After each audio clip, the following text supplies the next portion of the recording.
La Chine a besoin du développement et le pays espère voir le développement d'autres pays. La Chine ne veut pas seulement se voir prospérer, mais aussi tous ses voisins et les pays aux côtés de l'initiative Ceinture et Route. J'apprécie le terme « communauté d'avenir partagé » utilisé par le président Xi, car il reflète la réalité.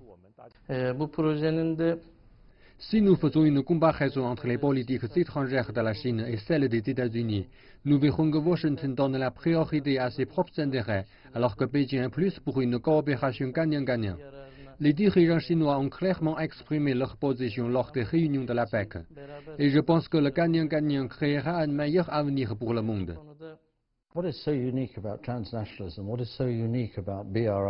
Ce qui est si unique au sujet du transnationalisme, ce qui est si unique à l'initiative Ceinture et Route, ce qui est si unique au sujet des concepts que le président Xi a révélés à Davos, c'est que la Chine envisage de s'ouvrir et d'aider les autres pays à se développer.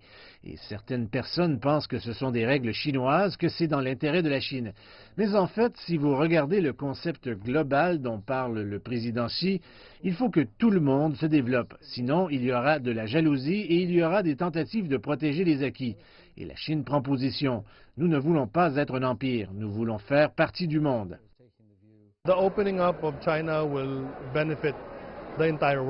L'ouverture de la Chine va profiter à tout le monde, pas seulement aux pays de l'ASEAN, mais aussi à l'Afrique et aux pays des Amériques. Collaborer avec la Chine est une excellente alternative pour tous les pays en développement, parce que la Chine respecte les droits. La Chine est là pour aider les autres économies, mais pas de façon agressive. La Chine n'a pas d'histoire à ce titre avec d'autres pays. Comme nous pouvons le voir avec l'initiative Ceinture et Route, plusieurs pays vont en bénéficier.